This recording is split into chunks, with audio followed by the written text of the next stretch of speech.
Rules of debit and credit ये chapter चल रहा था।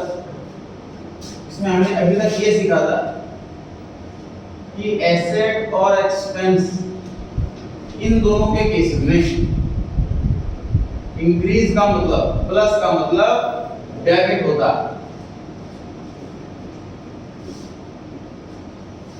और डिक्रीज का मतलब क्रेडिट होता है। और बाकी की जो तीन चीजें बची, लायबिलिटी, कैपिटल और रेवेन्यू, इन तीनों में उल्टा, मतलब प्लस का मतलब क्रेडिट है और माइनस का मतलब डेबिट। ये लास्ट क्लास में सीखा हमने। मान के चल रहा हूं कि आपको लर्न है, याद दोबारा चुके हो आप, इसको अप्लाई करना सीखेंगे नेक्स्ट चैप्टर के अंदर।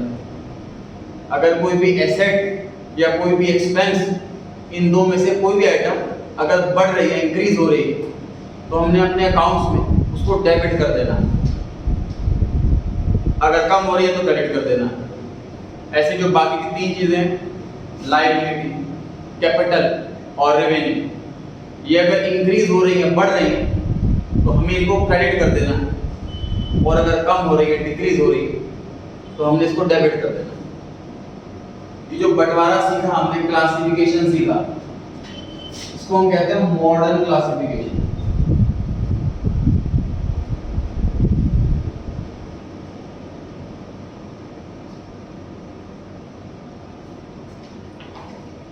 पहले वर्ड समझो कि क्लासिफिकेशन वर्ड का मतलब क्या है, बंटवारे का मतलब क्या है। तो जैसे कि एग्जांपल तो हमेशा शॉप का, जिस शॉप में एक ही जगह सारा सामान नहीं रखा होता, वो क्या करते हैं शॉपकीपर, सेक्शन बनाते हैं 4-5। जिस भी चीज की शॉप है, मान लो परचून की शॉप है तो बिस्किट का अलग है, साबुन का अलग है, तेल का अलग है, सेक्शन बना रखा अलग अलग। कस्टमर ने तेल मांगा, तेल वाले सेक्शन के अंदर जाएंगे, वहां 3 वैरायटी ला करके दिखाएंगे। इसी काम ये हम अकाउंटेंट को करना है। हर अकाउंट का एक अलग रजिस्टर होता है। अगर मैं मैनुअल अकाउंटिंग की बात करूं, समझो हमारे पास 400-500 रजिस्टर है। राम का अलग, श्याम का अलग, रेंट का अलग, कैश का अलग, बिल्डिंग का अलग, फर्नीचर का अलग, ऐसे 400-500 रजिस्टर रखे। तो बॉस कहता है मेरी सैलरी का खर्चा कितना होगा मेरे पूरे साल का, मुझे वाला रजिस्टर दिखाओ। तो 500 में इसमें रजिस्टर ढूंढूंगा तो बड़ी मुश्किल हो जाएगी। तो मैं क्या करूंगा, मैं अपने ऑफिस में, अपने कैबिन में 5 सेक्शन बना लूंगा। तो जो रजिस्टर एसेट वाले हैं वो मैं एसेट के खाने में रख दूंगा, जो रजिस्टर लायबिलिटी वाले हैं वो लायबिलिटी के सेक्शन में, जो रजिस्टर एक्सपेंस वाले हैं वो एक्सपेंस के सेक्शन में। तो कहीं ना कहीं हमें ढूंढने में आसानी रहेगी। इसका मतलब क्लासिफिकेशन होता है। बहुत हजारों अकाउंट हम इन 5 सेक्शन में बांटते हैं मॉडर्न क्लासिफिकेशन के हिसाब से। मॉडर्न वर्ड बता रहा है क्योंकि ये नया रूल आया हुआ है ना, मतलब इससे पहले भी कोई रूल था।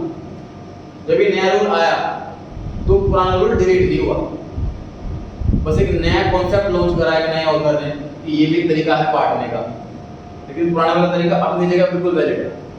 तो हमारे कोर्स में दोनों ही तरीके हैं।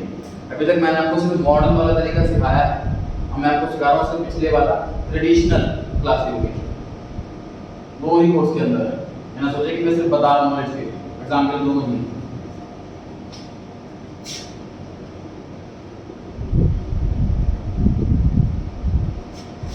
ट्रेडिशनल क्लासिफिकेशन के हिसाब से अकाउंट्स 3 टाइप के,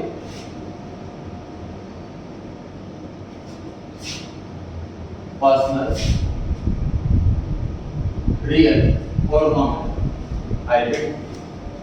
तो ट्रेडिशनल क्लासिफिकेशन के हिसाब से अपने ऑफिस में सिर्फ 3 कैबिन बनाओ, 3 सेक्शन बनाओ रजिस्टर रखने के लिए, और मॉडर्न वाला कहता है कि 5 सेक्शन बनाओ। ट्रेडिशनल वाले की सुन लेते हैं, वो कहता है जितने भी अकाउंट बने हुए हैं वो 3 नेचर के होते हैं, तो 3 सेक्शन बनाओगे। पर्सनल वाला पर्सनल वाले में, रियल वाला रियल वाले में, और नॉमिनल वाला नॉमिनल वाले में। अभी रियल वाला क्या है,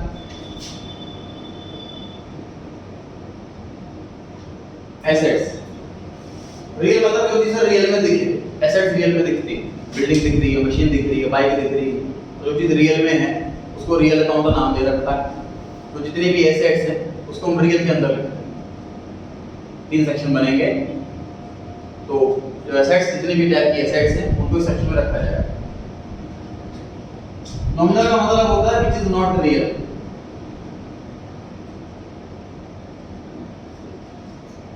नॉमिनल का मतलब होता है व्हिच इज नॉट रियल। सब दो चीजें ऐसी हैं जो रियल नहीं होती, रेवेन्यू और एक्सपेंस। कैसे रियल नहीं होती? अपने एम्प्लॉय को मैं सैलरी देता हूँ तो सैलरी मेरे लिए खर्चा है। क्या मैं सैलरी को देख सकता? नहीं देख सकता। मैं देख सकता हूँ सिर्फ कैश, सैलरी नहीं सकती ना, ठीक है। तो जो इनकम है, जो एक्सपेंस है, ये दो आइटम ऐसी हैं जो मतलब सिर्फ इमेजिनरी, जो इमेजिन नहीं कर सकते हैं, हम देख नहीं सकते, रियल में नहीं। तो नॉमिनल का मतलब भी होता है व्हिच इज नॉट रियल। तो डिजिटल क्लासिफिकेशन में ये सिखा रहा है कि एक सेक्शन तो बनाओ उसमें सारी एसेट्स वाले रजिस्टर रख दो, दूसरा सेक्शन बनाओ उसके अंदर सारे इनकम वाले और सारे एक्सपेंस वाले दोनों रजिस्टर एक ही सेक्शन के अंदर रख दो, दोनों की एक ही कैटेगरी, इनकम भी इधर, एक्सपेंस भी इधर। अब आते हैं पर्सनल का। कौन कौन सा बच गया सर? तो कैपिटल बच गया और एक लायबिलिटी। पांच जो आइटम होती है ना, asset, liability, capital, revenue, expense. Asset वाला रियल में आ गया, एक्सपेंस वाला नॉमिनल में आ गया, लायबिलिटी वाला पर्सनल, कैपिटल वाला पर्सनल, रेवेन्यू वाला नॉमिनल। इसे पर्सनल क्यों बोल रहे हैं सर? कैपिटल वाले को पर्सनल क्यों बोल रहे हैं? लायबिलिटी वाले को पर्सनल क्यों बोल रहे हैं? देखो पर्सनल वर्ड नाम पता लगा सर, तो पर्सन से रिलेटेड है। तो कैपिटल इंडिकेट कर रहा है मेरा proprietor, boss, owner. Liability indicate कर रही है मेरे देनदार, जिनका मेरे पे कर्जा हो गया, उन लोगों को इंडिकेट कर रहा। अगेन पर्सन को इंडिकेट कर रहा। देखो मशीन बिल्डिंग में कोई पर्सन नहीं है, आमदनी में कोई पर्सन नहीं है, खर्चे में कोई पर्सन नहीं है, देनदार में पर्सन है, ओनर का पैसा ले रखा उसमें पर्सन है। तो जो पर्सनल अकाउंट से रिलेटेड है, जो पर्सन से रिलेटेड है, उसको हमने कैटेगरी दे रखी है पर्सनल अकाउंट। तो जितने भी रजिस्टर ऐसे हैं कैपिटल वाले, जितने रजिस्टर ऐसे हैं कर्जे वाले, उनको इस सेक्शन में रखा जाए पर्सनल वाले। क्लियर हो पा रही है ये बात? तो अकाउंट का नाम पढ़ते ही हमारे माइंड में ये चीज आनी चाहिए, क्लिक होनी चाहिए कि डिजिटल क्लासिफिकेशन के हिसाब से ये पर्सनल है, ये रियल है, ये नॉमिनल। निकाल लीजिए पेज नंबर 33। इसके बाद बुक सुनाओ जी, ऐसे बच्चे का प्रैक्टिस के बाद बुक है शेयर करने के लिए। पेज 33 29 नाम दे रखे हैं आपके सामने। आपको करना क्या है, इन सभी के आगे इन तीन में से एक वर्ड लिखना, या तो पर्सनल या रियल या नॉमिनल। पेज 33 पर इन सभी के आगे आपको इनमें से एक नाम लिखना। राइट, करते हैं करके। वृंदा पन्ना पहला, rent paid nominal. Sir rent paid expense होता है और सारे एक्सपेंस नॉमिनल होते हैं, इसलिए पहले वाले में आंसर आएगा nominal. Second, rent received revenue होता है, सर रेवेन्यू भी नॉमिनल होता है, तो सेकंड वाले के अंदर भी आंसर आएगा nominal. Right. Again third point में लिखा हुआ है रेंट, सिर्फ रेंट लिखा हो तो इसे रेंट पेड मानते हैं, एक्सपेंस मानते हैं, और एक्सपेंस भी नॉमिनल। पॉइंट नंबर 4 ट्राई कर लीजिए आप। Nominal interest paid, again sir आपने लोन लिया हुआ होगा पास्ट में, इसलिए उसका इंटरेस्ट पे कर रहे हैं, हमारे लिए खर्चा हो गया, खर्चा एक्सपेंस, एक्सपेंस नॉमिनल। आगे interest receive, again nominal sir, interest receive हो रहा है, आमदनी हो रही है, इनकम हो रही है, रेवेन्यू सारे के सारे नॉमिनल। नेक्स्ट इंटरेस्ट नॉमिनल, सिर्फ इंटरेस्ट लिखा हो मतलब इंटरेस्ट पेड एक्सपेंस होता है, expense nominal. Discount allowed,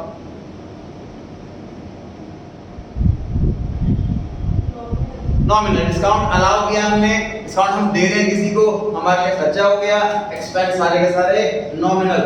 discount received, nominal discount receive कर रहे हैं, हमारे लिए रेवेन्यू हो गया, रेवेन्यू नॉमिनल होता है। नेक्स्ट डिस्काउंट नॉमिनल, सिर्फ डिस्काउंट लिखा हो मतलब हमारे लिए एक्सपेंस है, हमने डिस्काउंट दिया है, सारे expense nominal. Total Ram bracket में कस्टमर रियल, क्योंकि सर ये एसेट है, राम कस्टमर, ये डेटर हो गया, डेटर एसेट होती है इसलिए वो रियल। रियल लिख दीजिए आगे। श्याम ने लाइबिलिटी में आपको 3 वर्ड में से कोई एक वर्ड बोलना। श्याम ब्रैकेट में सप्लायर, सप्लायर का नाम लिखा हुआ है तो जरूर हमने उधार खरीदा होगा, मतलब ये बन गया क्रेडिटर। क्रेडिटर होती है लाइबिलिटी और लाइबिलिटी होता है ट्रेडिशनल के हिसाब से पर्सनल। तो पॉइंट नंबर 11 श्याम में आएगा पर्सनल। एकदम 12 पॉइंट पर्सनल। मोहन ब्रैकेट में प्रोप्राइटर, तो मोहन हमारे बॉस का नाम है, प्रोप्राइटर लिखा हुआ है तो अपने बॉस का नाम तभी लिखते हैं जब वो कैपिटल लगाता है, तो ये कैपिटल है। कैपिटल कौन सा हुआ? पर्सनल हुआ। Bank loan personal, sir bank से लोन लिया हुआ है, कर्जा हो गया, लायबिलिटी हो गई और लायबिलिटी पर्सनल होगा। Bharat bank real, bank asset होता है और एसेट सारी की सारी रियल होती है, correct. Next bank overdraft personal. Bank overdraft liability होती है, बैंक से ज्यादा पैसा निकाल लिया, एक्स्ट्रा पैसा निकाल लिया, कर्जा हो गया।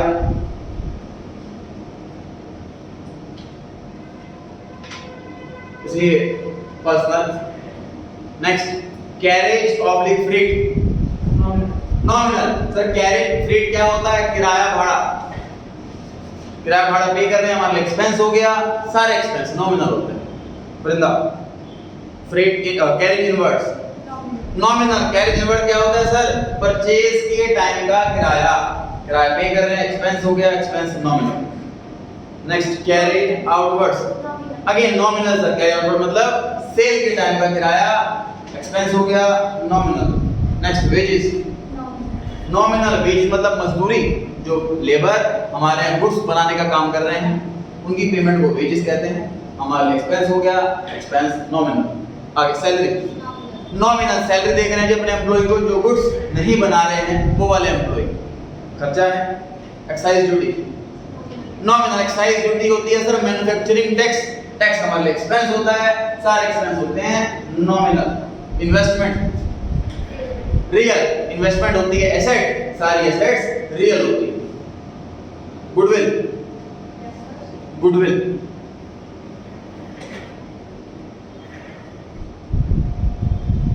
आप ट्राई कीजिए आगे। रियल गुडविल होती है एसेट और एसेट होती है real. Bad debts nominal. Bad debt होते हैं एक्सपेंस, जितना पैसा हमारा ग्राहकों पर मर गया उसे बैड डेट कहते हैं, नॉमिनल। Depreciation nominal. डेप्रिसिएशन हमारे लिए एक्सपेंस है, एसेट की वैल्यू कम हो गई, नुकसान हो गया, उस नुकसान का नाम डेप्रिसिएशन है, nominal. Outstanding rent personal. Sir outstanding rent मतलब लायबिलिटी, कर्जा हो गया, और जितने भी कर्जे होते हैं वो सब पर्सनल अकाउंट होते हैं। Accrued rent real. Accrued rent asset होता है, हमने अर्न कर लिया बट रिसीव नहीं हुआ, तो हमारे पास राइट है पैसे लेने का, we own that amount from someone. यहाँ पे ओन बढ़ा जाए वो एसेट बन जाता है, सारे एसेट रियल। नेक्स्ट है जी प्रीपेड रेंट रियल। एडवांस में पैसा दे दिया, अब हमारे पास राइट है पूरा पैसा लेने का, मतलब नेक्स्ट टाइम में हमें पेमेंट नहीं करनी पड़ेगी, काम लेंगे सामने वाले से। एडवांस में पैसा देना हमेशा एसेट होती है और सारी asset real. Next rent received in advance personal. Advance में पैसा लेना सर हमेशा लायबिलिटी होती है, हम एडवांस में पैसा ले लेते हैं तो उन पे कर्जा हो जाता है, या तो पैसा वापसी करेंगे फ्यूचर में या काम करेंगे फ्री में, तो ये कर्जा हो गया, सारी लायबिलिटी पर्सनल अकाउंट। क्लियर हो गई जी बात?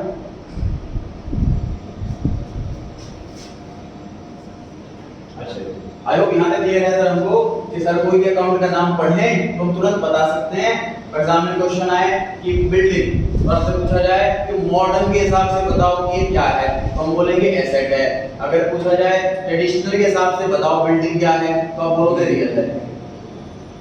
पूछा जाए बैंक लोन मॉडर्न के हिसाब से क्या है, आप बोलोगे लायबिलिटी है। पूछा जाए बैंक लोन ट्रेडिशनल के हिसाब से क्या है, तो आप बोलोगे पर्सनल है। क्लियर हो पा रही है बात? इस चैप्टर के मार्क्स के हिसाब से दोनों इंपॉर्टेंट हैं।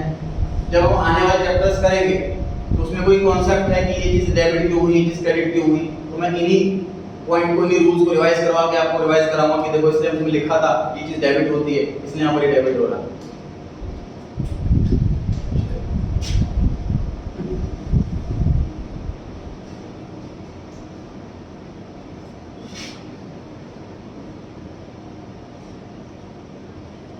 सर 5 एसेट ऐसी हैं जो है तो एसेट लेकिन पर्सन से रिलेटेड है।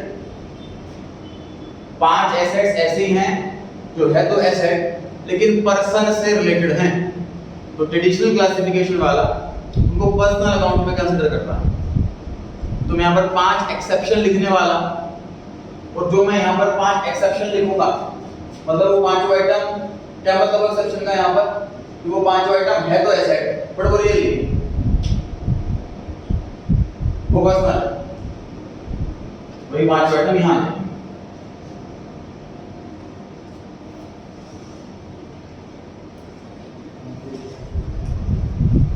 पांच आइटम है तो एसेट, सब कुछ नोट्स में लिखा हुआ है, नोट करने की जरूरत नहीं है मुझे, सब कुछ नोट्स में दे रखा है। 5 आइटम, 5 एसेट्स हैं तब भी रियल नहीं है। बैंक, सर मेरा पैसा बैंक में जमा है 2 लाख रुपया, तो आईसीआईसीआई बैंक में जमा है, जो मैं बोल रहा हूँ बैंक मेरे लिए एसेट है। I own 2 lakh rupees from ICICI bank, इसलिए मैं इसको एसेट बोल रहा हूँ। But bank is legally a person. पढ़ेंगे बिजनेस स्टडीज के अंदर सर एक होता है आर्टिफिशियल पर्सन, एक होता है नेचुरल पर्सन। नेचुरल पर्सन का मतलब जो नेचर ने बनाया, मतलब मेल फीमेल। आर्टिफिशियल पर्सन जो ऐसा पर्सन जो इंसान ने बनाया, जैसे कि रिलायंस लिमिटेड, ये लीगली पर्सन है, बट ऑब्वियसली नेचुरल नहीं, मैन मेड। जितने भी मैन मेड वाले पर्सन हैं वो, जैसे कि बैंक है, ये एक पर्सन है लीगली, इसलिए इसको एसेट से हटा कर, रियल से हटा करके पर्सनल में रखा हुआ। फिर हो गई ये बात।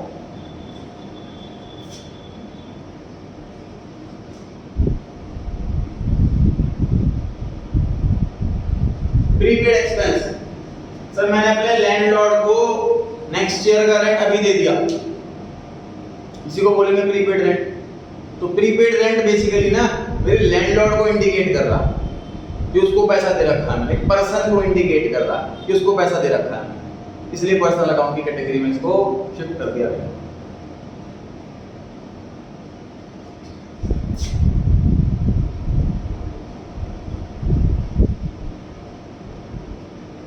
एक्रूड इनकम, एक्रूड इनकम मतलब सर इनकम अर्न कर ली बट रिसीव नहीं हुई।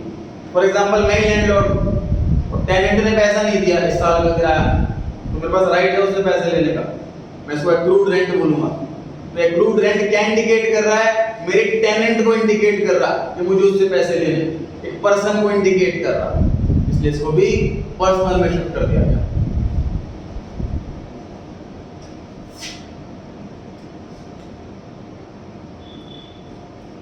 Debtors, debtors are those customers to whom we sold goods on credit, जिनको उधार में सामान बेचा है उन सारे कस्टमर को डेटर बुलाते हैं। एसेट होते हैं वो, क्योंकि हम उनसे पैसे ले रहे हैं, we own that amount from him, इसलिए एसेट होते हैं। लेकिन वो पर्सन तो ऑब्वियसली है, इसलिए उनको पर्सनल अकाउंट में शिफ्ट कर दिया गया।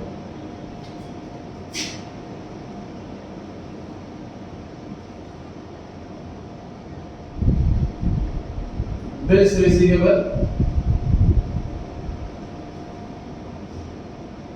मैंने बताया कि पहले भी नेक्स्ट चैप्टर कुछ क्लास के बाद चैप्टर आएगा, तो बिल ऑफ एक्सचेंज के नाम से फिर डिस्कस करेंगे डिटेल में। शॉर्ट में इतना बताया था कि किसी से मैं पेपर पर लिखवा देता हूँ कि वो मुझे पैसे देगा, उस पेपर को मैं बिल ऑफ एक्सचेंज बोलता हूँ, तो मुझे उससे पैसे लेने हैं, उस पेपर को मैं अपने अकाउंट में बिल्स रिसीवेबल के नाम से रिकॉर्ड करूँगा।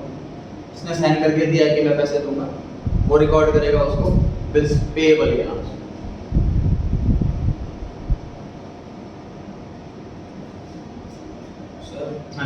सर तो ये प्रीपेड रेंट को हम पर्सनल में लिखेंगे सर। अभी 28th क्वेश्चन में सारे डेट कराऊंगा मैं भी, मैं पहले बताया था सारी चीजें इकट्ठे तो कुछ पढ़ना नहीं पड़ता ना, मैंने पहले बेसिक बताया तो आप क्वेश्चन सारे करवा दिए।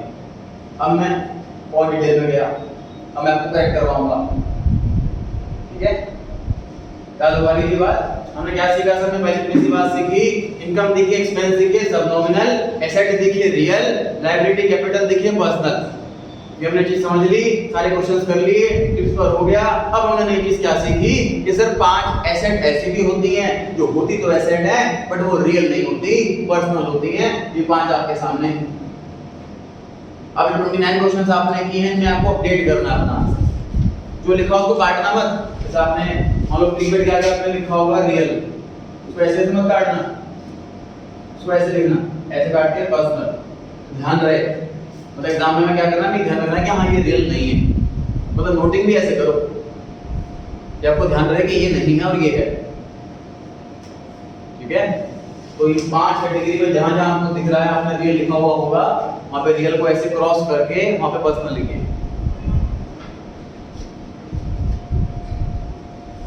तनिष आपकी बारी चल रही है जी, सबसे पहला करेक्शन कहां पे करेंगे आप बताइए? पॉइंट नंबर स्टार्टिंग से चेक कीजिए, कौन से पॉइंट में करेक्शन करेंगे, सबसे पहले करेक्शन बताइए आप। एक चीज पूछनी थी, इन्वेस्टमेंट को तो रियल में डिनोट करेंगे। हां, इन्वेस्टमेंट सेक्शन है ही, इस नोट में दे रखा, नोटिंग की जरूरत नहीं है, मैंने बोर्ड पे लिखा है। 27 सीधा एंड में पहुंच गया, उससे पहले कोई नहीं मिला। चलिए 27 में करेक्शन कर लीजिए। 27 में एक्रूड रेंट है, एक्रूड बनाया पर लिखा हुआ है, एक्रूड वाले कोई इनकम हो, ये रियल नहीं पर्सनल है, तो वहां पर रियल को क्रॉस करके पर्सनल कर लीजिए। वृंदा आप बताएं। सर 10 10th पॉइंट में राम ब्रैकेट में कस्टमर, कस्टमर डेटर होता है, एसेट होती है, लेकिन वो वाली एसेट रियल नहीं है, पर्सनल है, तो वहां पर 10th पॉइंट में भी रियल को कट करके पर्सनल लिख लीजिए। Bhavya bank to personal point number 14 point 14 में बैंक लिखा हुआ है जी, बैंक में आपने रियल लिखा होगा कि एसेट होती है वो, इसमें एक्सेप्शन में कवर है, वहां पर भी पर्सनल लिख लीजिए। प्राची 28 में लिखा हुआ है जी प्रीपेड रेंट, मतलब कि प्रीपेड कोई भी प्रीपेड वाला एक्सपेंस हो, प्रीपेड कमीशन हो, प्रीपेड रेंट हो, प्रीपेड इंटरेस्ट हो, प्रीपेड इंश्योरेंस प्रीमियम हो, वो सब के सब पर्सनल के अंदर आएंगे, तो वहां भी रियल को क्रॉस करके पर्सनल कर लीजिए। नेक्स्ट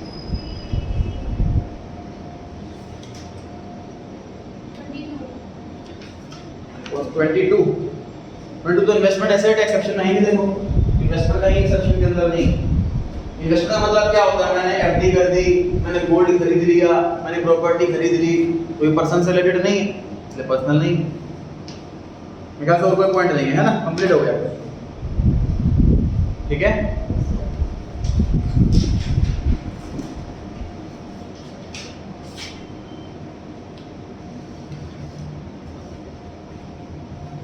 जो पर्सनल वाला अकाउंट है sir,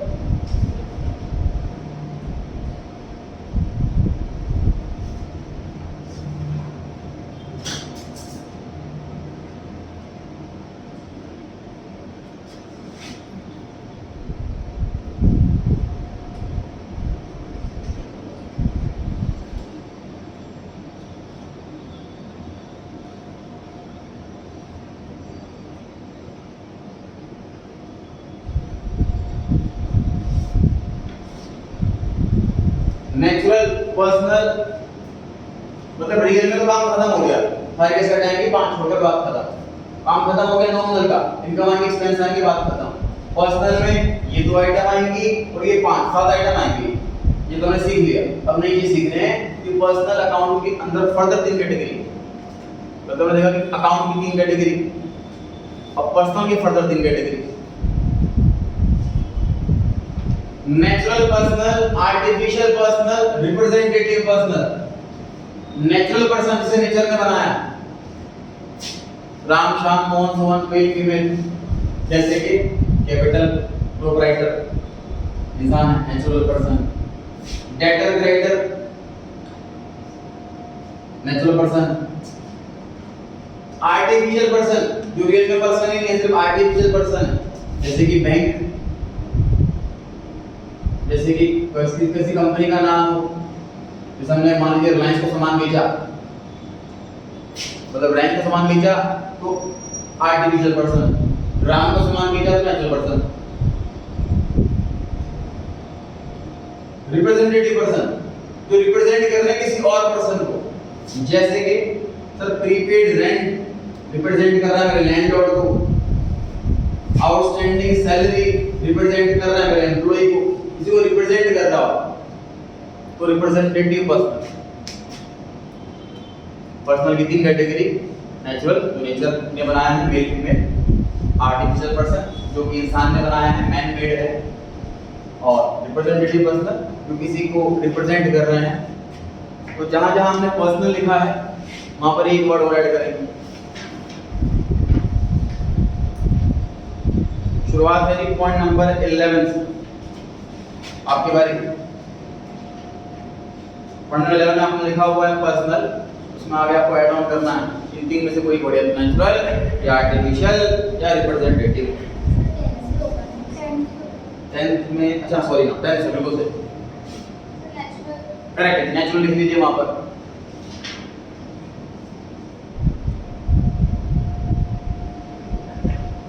next 11 point natural, again से नाम लिखा हुआ है।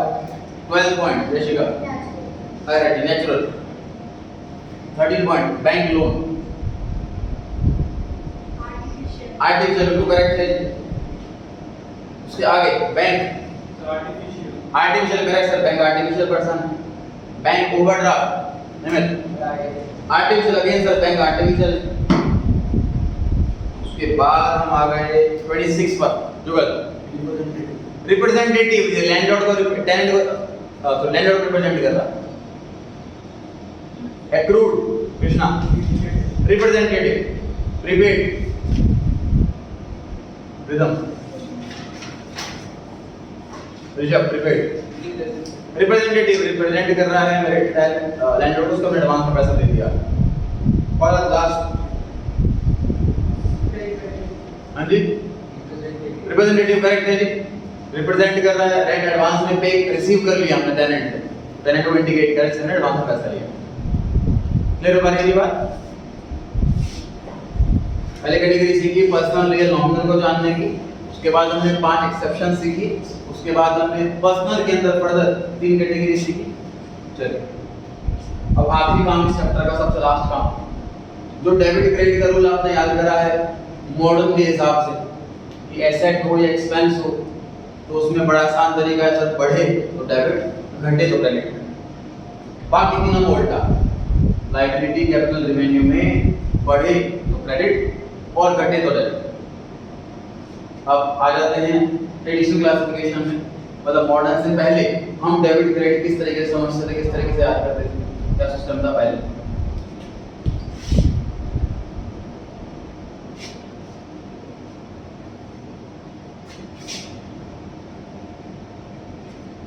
Debit what comes in, credit what goes out. समझते हैं, सिंपल सी बात। सर यहाँ पर एसेट बढ़े तो डेबिट, तो क्या समझा हुआ एग्जांपल समझो जी, कैश बढ़े तो डेबिट। समझिए मेरे पास 4 बिल्डिंग है, एक बिल्डिंग और खरीद ली तो बिल्डिंग बढ़ गई, प्लस हो गई, तो अपने अकाउंट्स में बिल्डिंग अकाउंट को डेबिट कर दो, बिल्डिंग एसेट। ये बताता है मॉडल। ट्रेडिशनल कैसे बोल रहा है उसको, debit what comes in, building खरीद तो बिल्डिंग आ रही है, बिल्डिंग को डेबिट कर दो, बढ़ रही है घट रही है ऐसा मत देखो। मान मैंने बिल्डिंग बेच दी, क्रेडिट व्हाट गोज आउट, जाए तो क्रेडिट कर दो, बिल्डिंग अकाउंट क्रेडिट कर दो। इसके साथ तो को मीनिंग वही, हर एक क्वेश्चन का आंसर मैं आपको दोनों तरीकों से करवा सकता हूं, दोनों से सेम ही आंसर आना है। तो सिंपल सी बात है, दोनों से अलग अलग आंसर आएगा, तो एक तरीका गलत होगा, तरीका सही होगा, दोनों ही तरीके सही हैं, बस थिंकिंग का डिफरेंस है। समझ लीजिए बस से भी जा सकते हैं, कैब से भी जा सकते हैं, अपने कन्वेंस से भी जा सकते हैं, बस अलग अलग सहूलियत है जाने की। डेस्टिनेशन दोनों के केस में हो गई, तो आंसर दोनों के केस में सेम ही आना। बस जो आसान आपको तरीका लगे समझने का कि हाँ सर इसको प्लस बढ़ने से डेबिट कर दो, ये आसान लग रहा है, या फिर हाँ सर ये आसान लग रहा है, आए तो डेबिट जाए तो क्रेडिट, ये भी आसान लग रहा है, जो आपको आसान लगे। स्टार्टिंग में क्या करना चाहिए हमें, 2-3 क्वेश्चन दो तरीके से करके देखेंगे, फिर जो आपको इजी लगे उसी को फॉलो करो। इस चैप्टर में सर रूल समझना है हमें, क्वेश्चंस को 120 क्वेश्चन करवाऊंगा मैं इन पे, 120 question chapter number 8 debit credit के रूल के साथ, तो बहुत टिप्स याद हो जाएंगे। आगे समझिए, nominal debit all expenses and losses, credit all incomes and fees. फिर हमें एक्सपेंस के बारे में क्या सिखाया गया था मॉडर्न क्लासिफिकेशन में? बढ़े तो डेबिट और घटे तो क्रेडिट। और अब क्या सिखाया जा रहा है? एक्सपेंस दिख जाए तुरंत डेबिट करो। अब क्या सिखाया जा रहा है? इनकम दिख जाए तुरंत क्रेडिट करो। लेकिन सर एक्सपेंस अगर घट रहा हो तो क्या करेंगे? एक्सपेंस कभी घटता ही नहीं। एक्सपेंस या तो होता है या नहीं होता है, घटता तो है नहीं। हर महीने में रेंट दे रहा हूँ अपने लैंडलॉर्ड को, तो मेरा हर महीने एक्सपेंस हो रहा है, इसमें रेंट दिया नहीं तो खर्चा हुआ घट थोड़ी ना गया। एम्प्लॉय को सैलरी हर महीने दे रहा हूँ, हर महीने खर्चा हो रहा है, हर महीने खर्चा बढ़ रहा है, और सैलरी दी और खर्चा हुआ, अगले महीने और सैलरी दी और खर्चा हुआ, अगले महीने एम्प्लॉय को निकाल दी, सैलरी नहीं दी तो खर्चा नहीं हुआ, घट थोड़ी ना गया। क्या पता रेंट कम हो जाए? रेंट तो अगले महीने का खर्चा कम होगा ना, घटा थोड़ी ना। भाई मैंने अप्रैल में 10,000 रुपए रेंट दिया, 10,000 का खर्चा हो गया मेरा। अगले महीने फिर 10,000 रुपए का रेंट दिया मई में, तो मेरा खर्चा 10 से 20 हो गया इस साल का खर्चा। अगले महीने मैंने फिर 10,000 रुपए रेंट दिया जून में, मेरा खर्चा 30,000 रुपए हो गया। अब अगले महीने रेंट 8,000 हो गया, तो मेरा खर्चा 30 से 38 तो हुआ, घटा कहां? घटा तब भी नहीं। समझ आ रही है बात? मॉडर्न में रूल्स इंक्रीज डिक्रीज का बना रखा है सभी के लिए, जिसमें ये सिखा रखा है कि बढ़े तो डेबिट, घटे तो क्रेडिट। रेंट का घटता ही नहीं। सेम चीज इनकम के लिए, इनकम या तो बढ़ेगी या नहीं बढ़ेगी, घटेगी। ठीक है? ट्रेडिशन क्या सिखाता है? एक्सपेंस दिख जाए तुरंत डेबिट में डाल दो, इनकम दिख जाए तुरंत क्रेडिट में डाल दो। मतलब मैं रेंट दे रहा हूँ, एक्सपेंस है, रेंट अकाउंट है। रेंट ले रहा हूँ, मेरी इनकम है, तो रेंट अकाउंट क्रेडिट। ट्रेडिशन ऐसे दिखाता है। पर्सनल कैसे दिखाता है sir? Debit the receiver, credit the giver. Debit the receiver, credit the giver. Sir bank से लोन लिया है मैंने, बैंक लायबिलिटी इंक्रीज होगी, इसलिए मैं क्रेडिट करूंगा। ये सिखाता है मॉडर्न क्लासिफिकेशन तरीका। ट्रेडिशन कैसे सिखा रहा है? बैंक से लोन लिया है, बैंक पर्सनल अकाउंट है, तो बताओ बैंक रिसीवर है कि गिवर है? मैंने बैंक से लोन लिया, बैंक ने पैसा दिया, मैं गिवर हुआ, क्रेडिट है गिवर। इसका आंसर भी क्रेडिट ही आ रहा है, इसका आंसर भी क्रेडिट ही आ रहा है। दोनों का बस समझाने का तरीका, कैलकुलेट करने का तरीका अलग। सर मैंने बैंक का लोन चुका दिया, खत्म कर दिया लोन इस साल, लायबिलिटी घट रही है, डिक्रीज हो रही है, तो डेबिट कर दो। तो ये सिखाता है कि बैंक लोन अकाउंट को डेबिट कर दो, ये सिखाता है मॉडल। इस पर आ जाते हैं। तो जब मैंने कर्जा चुका दिया, तो मतलब मैंने बैंक को पैसा दिया, वो रिसीवर है बैंक, डेबिट कर।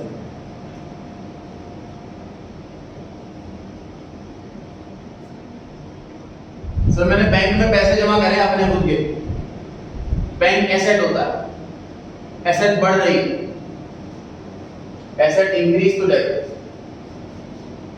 सर मैंने बैंक में पैसा जमा करा, बैंक पर्सनल अकाउंट है और वो पैसा रिसीव कर रहा है, डेबिट है रिसीवर। ट्रेडिशन के अकॉर्डिंग सोचो, मॉडर्न के अकॉर्डिंग सोचो, आंसर सेम आना है। हमने क्या करना है? दोनों कमांड अच्छे से रखनी है, क्योंकि कुछ एग्जांपल ऐसे होंगे जो ज़्यादा अच्छे से समझ में आएंगे ट्रेडिशनल के हिसाब से, कुछ क्वेश्चन ऐसे होंगे ज़्यादा अच्छे से समझ में आएंगे मॉडर्न के हिसाब से। 120 क्वेश्चन करना है टोटल, सारी वैरायटी, हर तरह की वैरायटी देखने के लिए। सर ये सब जो आपने लिखवाया आपके नोट्स में आएंगे? निकाल लीजिए पेज नंबर 34। पेज 34 पे टेबल बनी हुई है जिसमें लेफ्ट हैंड साइड में दिया हुआ है ट्रेडिशनल क्लासिफिकेशन और राइट हैंड साइड में दिया हुआ है मॉडर्न क्लासिफिकेशन। मॉडर्न वाले में पढ़ लीजिए कैसे कैसे लिखा हुआ है। एसेट के केस में इंक्रीज हो तो डेबिट, डिक्रीज हो तो क्रेडिट। एक्सपेंस में कैसे लिखा हुआ है? इंक्रीज हो तो डेबिट, डिक्रीज हो तो क्रेडिट। लायबिलिटी में कैसे लिखा हुआ है? डेबिट मतलब डिक्रीज, क्रेडिट मतलब इंक्रीज। कैपिटल में भी वही, रेवेन्यू में भी वही। मतलब एसेट और एक्सपेंस में सेम लिखा हुआ है, देखो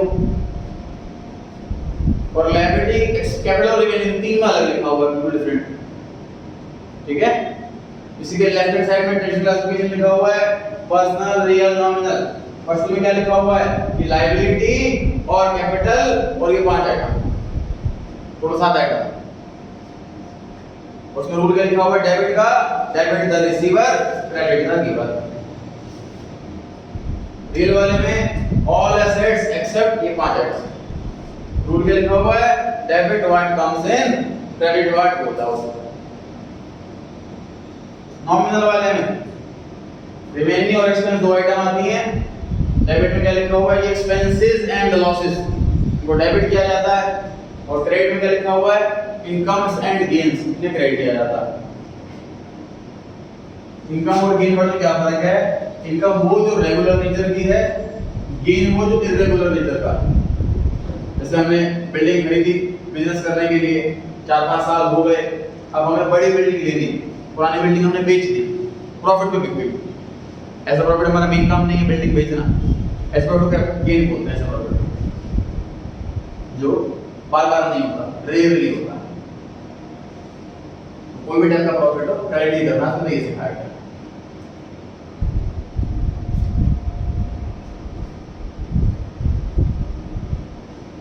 में क्वेश्चन नंबर 1 लिखा हुआ है, इस पे लिखिए चैप्टर नंबर 8। क्वेश्चन 1 पे लिखिए चैप्टर नंबर 8। ये वाला क्वेश्चन चैप्टर 8 में कवर अप करेंगे सर हम। इसमें बहुत बेसिक लेवल का दिया हुआ है, इसमें अच्छे लेवल का दिया हुआ है।